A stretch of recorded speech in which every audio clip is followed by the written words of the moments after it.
Continuando, depois que vimos então de uma maneira bem sucinta cada filo ou cada grupo de fungos, sejam eles verdadeiros, como os zigomicetos, os anamórficos, os ascomicetos e os basidiomicetos, ou não verdadeiros, como os oomicetos, eu quero conversar com vocês a respeito do ciclo de vida desses indivíduos. Só para recapitular, então, os fungos filamentosos, eles podem se reproduzir assexuadamente ou sexuadamente. E ambos os tipos de reprodução ocorre a formação dos esporos. E como eu falei, na realidade, os fungos normalmente são identificados por esse tipo de esporo. Esses esporos, então, eles são formados nas hifas aéreas, ou seja, naquelas que não estão em contato diretamente ou com o meio de cultura ou com o substrato na qual aquele fungo está crescendo. Os esporos assexuais, então, são formados pelas hifas de um organismo. Quando esses esporos germinam, tornam-se organismos geneticamente idênticos aos pais. Já os esporos sexuais resultam da fusão de núcleos de duas linhagens opostas que se cruzaram dentro de uma mesma espécie de um fungo. É importante recapitular com vocês também que os fungos produzem esporos sexuais com menos frequência que os esporos assexuais. Os organismos que crescem a partir desses esporos sexuais, eles vão apresentar característica de ambas as linhagens parentais. Falando bem resumidamente, vamos começar então a tratar dos esporos assexuais. Os assexuais são então produzidos pelos fungos por mitose e uma subsequente divisão celular. Não há fusão de núcleos de células. Esses esporos assexuais, eles também podem ser chamados de conídeos. Esses conídeos são produzidos em cadeias nas extremidades de uma hifa que se modificou para produzi-los, então essa hifa recebe um nome especial, conidióforo. Mas vale lembrar que alguns fungos, como os zigomicetos, e os fungos não verdadeiros, como os oomicetos, eles formam esporos no interior de um esporângio, é uma bolsa. Então, essa bolsa ela fica na extremidade de uma hifa que, por estar produzindo esse esporângio, ela recebe o nome de esporangióforo. Na reprodução sexuada, para gerar um esporo sexual fúngico, nós temos 3 etapas. A plasmogamia, que um núcleo haploide de uma célula penetra no citoplasma de outra célula. A cariogamia. Esses núcleos se fundem e vão formar um zigoto diploide. E depois a meiose. O núcleo diploide origina um núcleo haploide, esporos sexuais, dos quais alguns podem ser recombinantes genéticos. Os esporos sexuais, novamente, produzidos pelos fungos, caracterizam os grupos. Em laboratório, a maioria dos fungos apresenta apenas esporos assexuais. Consequentemente, a identificação clínica é baseada no exame microscópio desses esporos assexuais. Dito isso, uma maneira bem resumida aí de vocês adentrarem ao assunto dos grupos fúngicos, vamos começar então falando dessa primeira classe, ou filo, que pertence ao reino cromista, são os fungos não verdadeiros ou oomicetos. Por que fungos não verdadeiros? Porque a parede celular tem celulose e beta-glucano ao invés de quitina e beta-glucano que todos os fungos verdadeiros possuem. As hifas desses fungos não verdadeiros, ela não tem septo, e os esporos assexuais que eles produzem são flagelados, como a gente pode ver na figura aqui, 2 flagelos desse esporo, que é chamado então de zoósporo. Zoósporo porque, de certa maneira, ele nada, ele precisa de água para se mover com esses 2 flagelos. Os oomicetos, eles então formam os seus esporos flagelados dentro dessa bolsa que chamamos de esporângio. Aqui do lado esquerdo, a gente vê um esporângio completo e alguns esporângios que a gente está vendo os zoósporos se movimentando dentro deles para poderem então serem liberados quando há água, tá? Olha aqui os zoósporos nadando, sendo liberado então dos esporângios. Olha que imagem mais bonita, um zoósporo saindo dos esporângios. Em determinadas microscopias como essa, a gente não consegue identificar, enxergar os flagelos. Veja que o esporângio, como foi dito, ele cresce, né? Ele é produzido numa hifa, que por ser assim especial, produzir um esporângio, a gente chama de esporangióforo. E os oomicetos, eles formam essas estruturas que são ramificadas, fazendo lembrar até uma árvore, tá? Isso é muito característico desse grupo. Vale também explicar para vocês que o esporângio, como a gente viu, ele libera os zoósporos em condições adequadas e esse zoósporo vai procurar então o hospedeiro. Mas o próprio esporângio também pode germinar, formar um tubo germinativo, sem a necessidade de liberação dos zoósporos. O grupo, então, é chamado oomiceto por conta dos esporos sexuais chamados oósporos.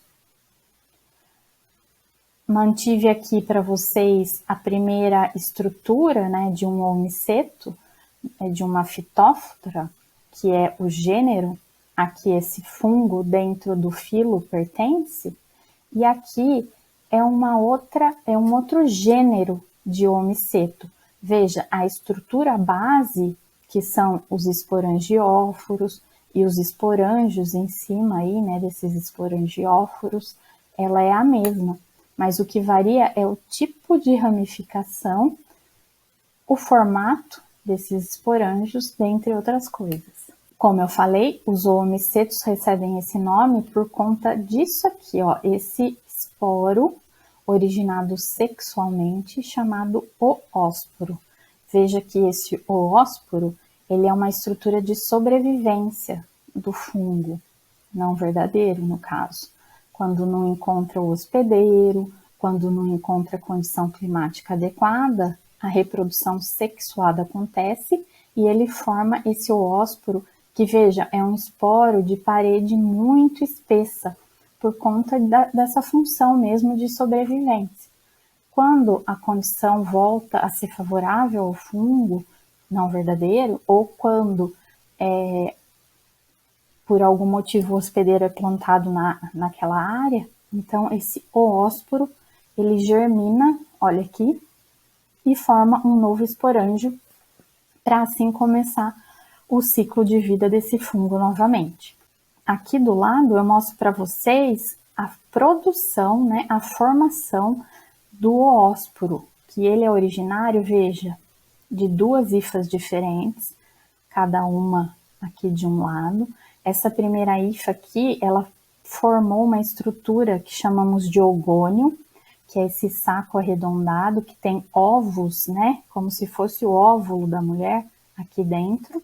E essa outra hifa, ela se diferenciou e formou o que chamamos de anterídeo. Aqui, elas vão se unir, vão se fundir e vão então formar esse anterídeo mais o ogônio, o oósporo.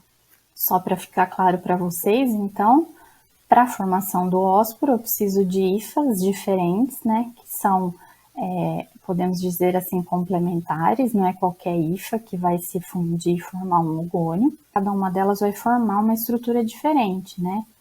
Uma vai formar o anterídeo e a outra vai formar o ogônio. O ogônio seria a hifa que poderíamos falar que leva a parte feminina e o anterídeo mais se assemelha à parte masculina, tá? E eles se fundem e essa fusão gera o hósporo, que é, então, esse esporo sexuado que em condições adequadas vai germinar, vai formar um esporângio e dentro desses esporângios vamos ter os zoósporos. Um exemplo de homiceto muito famoso, na verdade existem vários homicetos famosos, é a Phytophthora infestans. Aqui eu tenho um campo de batata, veja que ao fundo essas plantas foram tratadas com um fungicida e aqui na frente elas não foram tratadas e aconteceu uma infecção por esse homiceto e originou na famosa doença chamada requeima da batata. A requeima da batata, ela é até hoje bastante importante para os produtores. Para vocês, eu recomendo rever a primeira aula sobre a fome na Irlanda no século XIX. O próximo homiceto, que também é famoso, importante, é a Plasmopara viticola, causadora do míldio da videira. Novamente, peço que vocês vão lá na aula 1 e revejam a descoberta da cauda bordaleza também no século XIX. Aqui estão sintomas de míldio no cacho de uma videira, mas essa doença, quando ataca os parreirais, ela também causa intensa desfolha, e isso leva a um prejuízo enorme para os produtores. É uma doença de bastante importância até hoje. Partindo então para o grupo dos fungos verdadeiros, ou reino fungi ou eumicota, a gente pode falar que todos esses filos, eles têm parede celular, então, constituída de quitina e beta-glucano. E os esporos são imóveis, não têm flagelos, ao contrário dos oomicetos. Dentro desse reino, começamos pelos zigomicetos. Os zigomicetos, em comum aos fungos não verdadeiros, têm as hifas não septadas, como a gente pode ver nesse esquema. Além das hifas não serem septadas, esse fungo, ele também tem a estrutura em forma de esporangióforo e um esporângio, tá? Então, veja, as hifas estão se multiplicando e algumas hifas se tornam aéreas e se especializam na formação de esporângio. A essa hifa que eu tenho um esporângio em cima, eu dou o nome então de esporangióforo. Nesse esporângio estão contidos todos os esporos assexuais chamados de aplanósporos. Para ficar melhor do que ver no esquema, aqui está uma imagem de microscopia dos esporângios, aqui o esporangióforo, e se vocês se lembrarem, essa estrutura aqui, ela é muito comum nos zigomicetos. Lembram-se dela? Uma modificação das hifas, que serve para fixar o fungo no seu substrato, que se parece com uma raiz. Lembrou o nome? Aqui uma imagem maravilhosa, então, dos esporângios cheios de aplanósporos que ainda não foram liberados. E vejam as hifas que formam esses esporângios, que chamamos de esporangióforo, né? E elas são translúcidas e estão aqui fixadas, possivelmente por rizoides, no substrato que esse fungo está tirando alimento. Tem mais uma imagem, novamente, de um esporângio. Todos esses pontos livres que vocês estão vendo espalhado aqui pela imagem, já são, então, os aplanósporos, aqueles esporos que não se movimentam, tá? Não existe flagelo, então eles ficam parados. E aqui uma imagem de microscopia eletrônica muito bonita, mostrando então o esporângio e os planósporos. Como eu falei para vocês, a gente até agora está falando dos esporos assexuais, que são aqueles facilmente identificáveis no laboratório.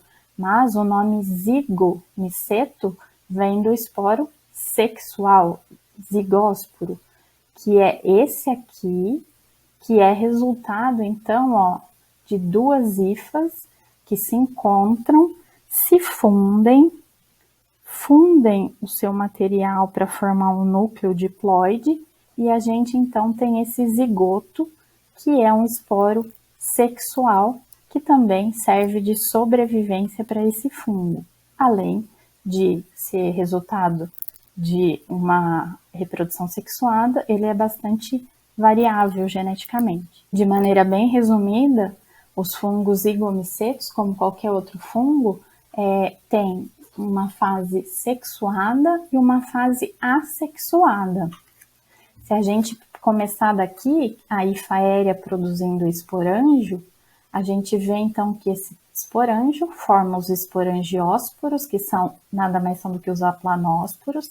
Esses aplanósporos então são liberados com o rompimento do esporângio, como a gente vê aqui nessa microscopia eletrônica de varredura.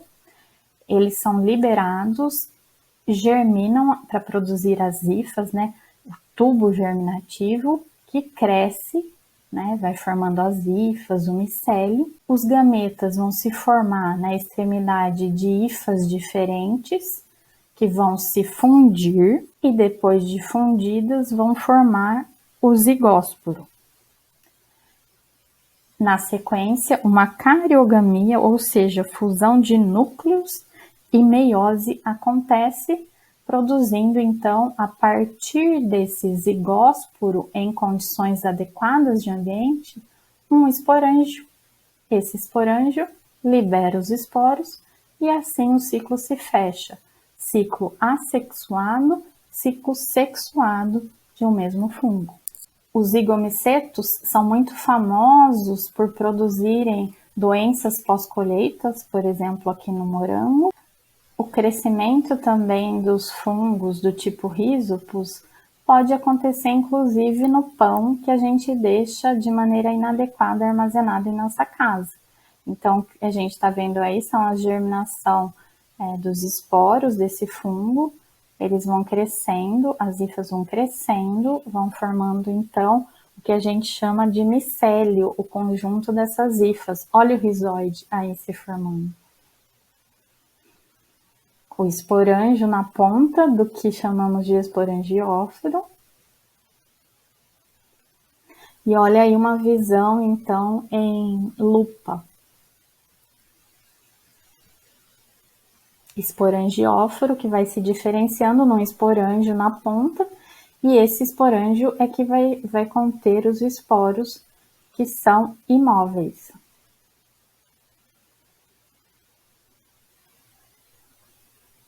Isso tudo eu vendo no laboratório, sob microscopia, sobre uma lupa.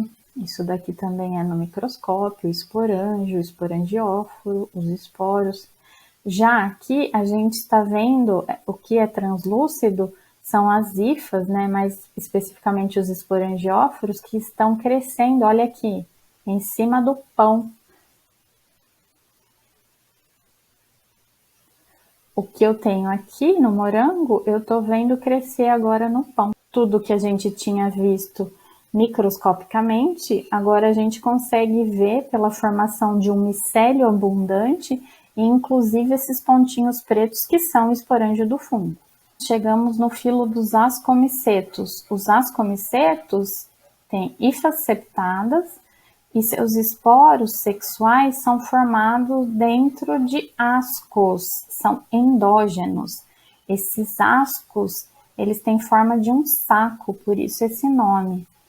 Os ascomicetos, fiquem atentos, pessoal, eles são responsáveis por muitas doenças em plantas. Aqui eu trouxe um ascomiceto que, por acaso, forma um corpo de frutificação. E se a gente romper esse corpo de frutificação, vocês vão ver que cada sementinha dessa aqui, né, se eu pudesse assim chamar, é um esporo, tá?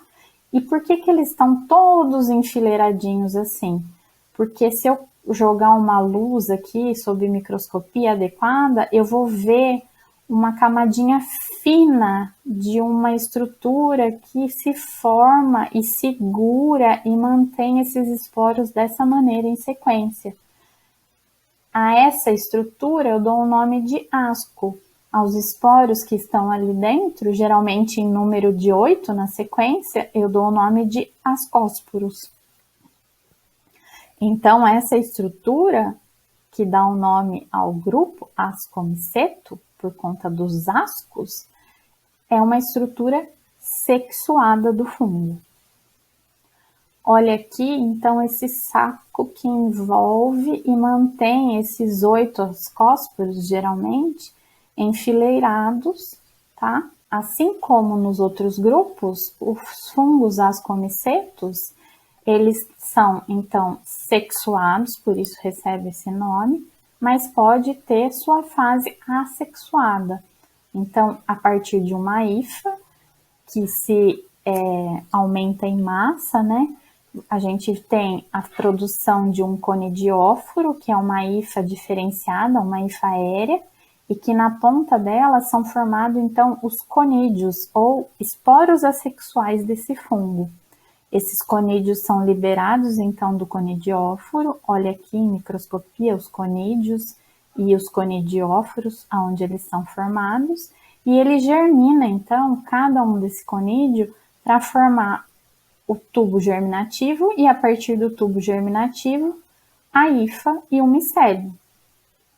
Por plasmogamia, duas hifas diferentes se encontram, elas são fisiologicamente compatíveis, elas então unem o seu núcleo, esse núcleo se funde então num zigoto diploide, que passa por uma meiose e forma os ascósporos, que podem ser liberados e germinar para produzir novas hifas. Os basidiomicetos são também fungos que têm as hifas com septos. Agora veja a diferença, os seus esporos sexuais são formados sobre uma estrutura que a gente chama de basídia. Não é dentro de um asco, dentro de um saco, é sobre uma basídia, que eu vou mostrar para vocês essa estrutura. Então, os seus esporos sexuais são exógenos. Um exemplo de doenças que os agentes causais são do tipo basidiomiceto são as ferrugens, como a gente pode ver aqui nessa imagem. Se vocês se lembrarem, muitos dos basidiomicetos formam aquele corpo de frutificação que a gente conhece como cogumelo, tá? Mas não é uma estrutura obrigatória, tá? Não é isso que vai dar nome ao grupo. O que dá nome ao grupo é isso aqui, ó. São 4 esporos sexuais formados em cima, então, dessa estrutura que é chamada de basídia ou basídio. Lembra um pedestal, tá? Se a gente trazer isso daqui para o cogumelo, embaixo do chapéu dele, desse guarda-chuva, então, é que vão estar esses basídios e em cima desses basídios os esporos que estão esperando condição adequada para serem liberados. Aqui mais uma estrutura agora de um chapéu do cogumelo visto a sua parte de baixo. E aqui, se a gente pudesse fazer um corte dessas lâminas aqui do cogumelo, a gente poderia ver então essa estrutura aqui, que nada mais é do que uma dessas lâminas, e as basídias aqui formadas, e em cima delas os 4 esporos chamados basidiósporos.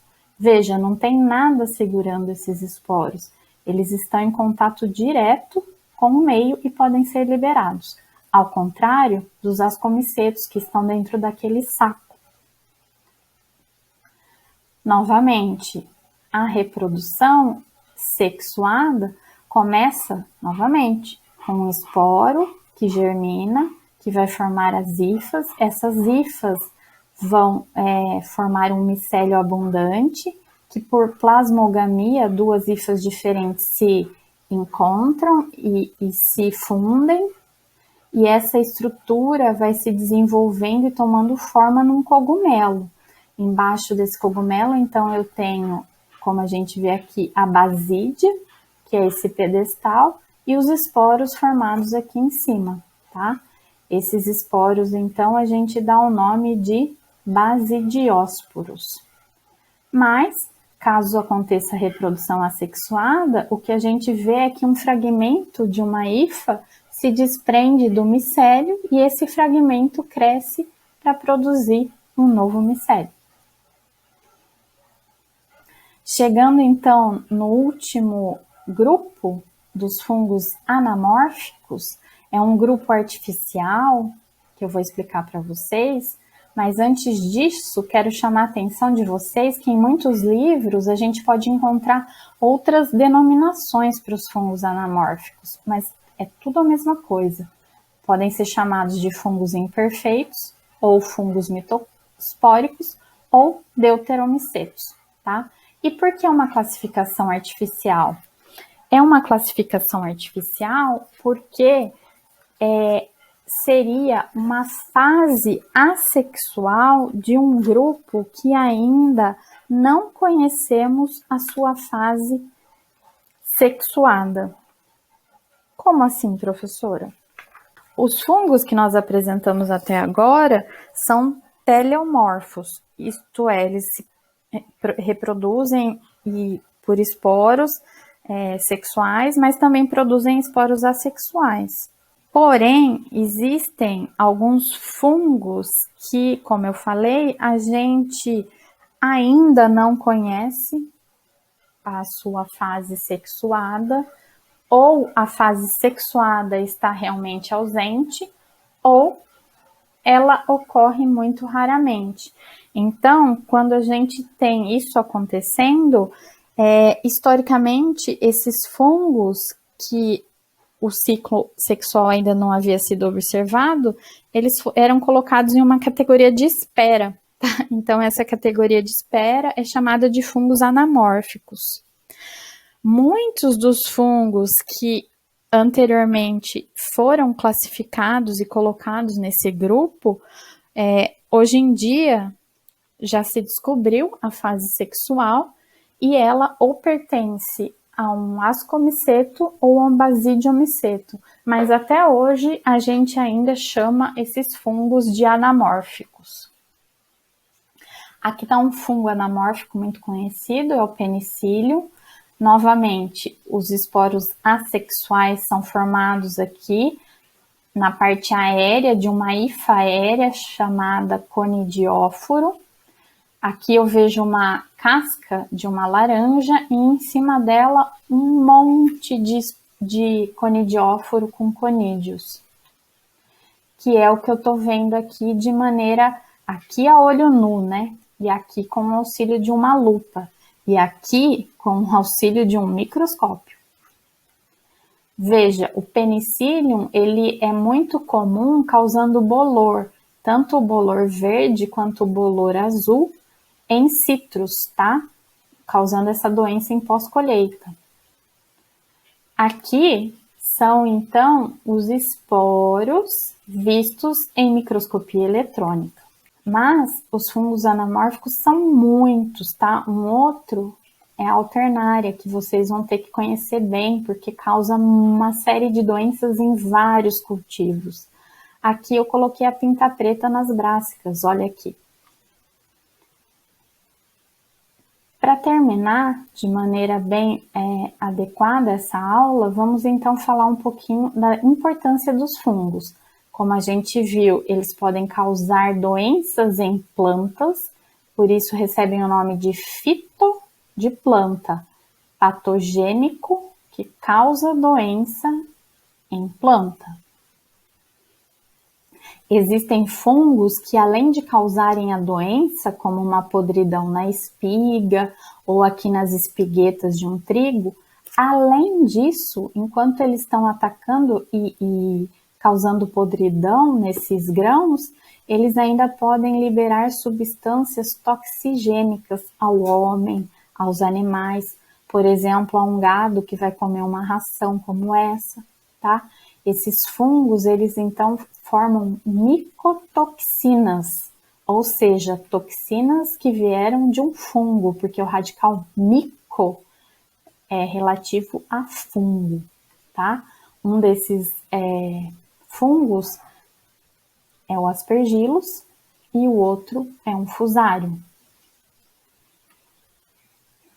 Outra importância que também não é muito boa, né? São as doenças tanto no homem quanto nos animais.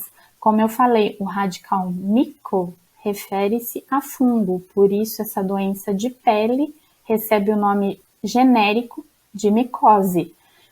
Veja que os fungos podem causar doenças de pele um pouco mais simples, mais superficiais, mas também podem formar micoses, né, bastante graves.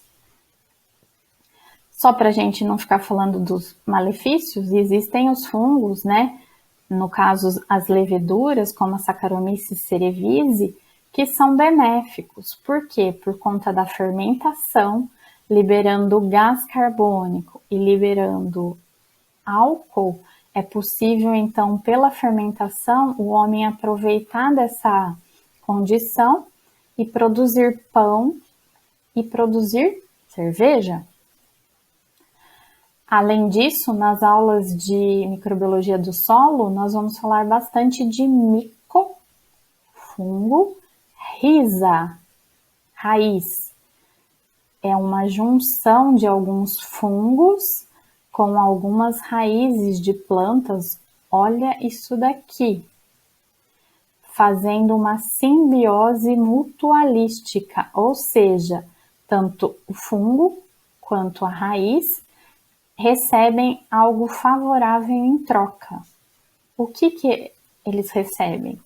A planta, o fungo aqui crescendo, o seu micélio vira uma extensão da sua raiz.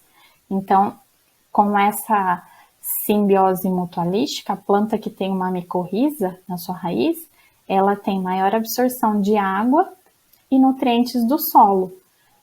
Já o fungo, a gente tem que lembrar, fungos são heterotróficos, não tem clorofila, não fazem fotossíntese, então a planta dá a energia e o carbono necessário para o fungo completar seu ciclo de vida. As micorrizas, elas podem ser do jeito que a gente viu ali no slide anterior,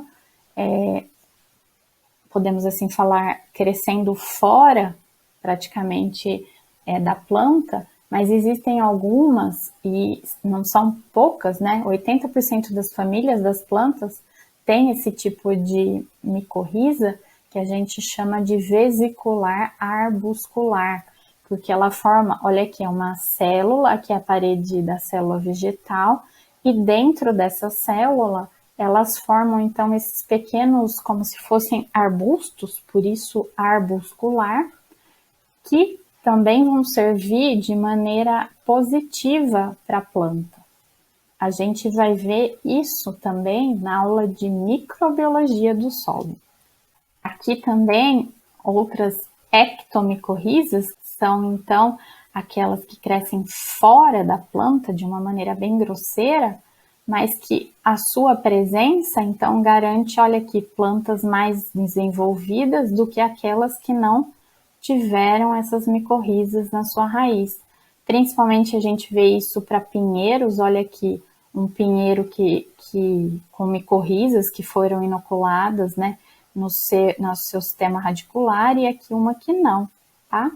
E as trufas que eu falei com vocês lá no início da aula também são ectomicorrizas, porque na verdade as trufas elas crescem e se formam junto às raízes de plantas. Além disso, muitos fungos participam da nossa dieta alimentar, né? Então, queijos como o gorgonzola, por exemplo, alguns fungos, então, do gênero Penicillium, não a mesma espécie que causa o bolor dos citros, mas do mesmo gênero, esses fungos, por exemplo, servem para maturar e dar aquele gosto característico desses queijos. E além disso, os fungos, né, do tipo cogumelo, como o champignon, o shiitake, o shimeji, que são bastante conhecidos na dieta, principalmente de outros países, né? No Brasil agora está ganhando espaço. Bom, era isso, pessoal, que eu queria mostrar para vocês. Espero que vocês tenham bastante dúvida para a gente conversar depois no nosso encontro. Um abraço, bons estudos!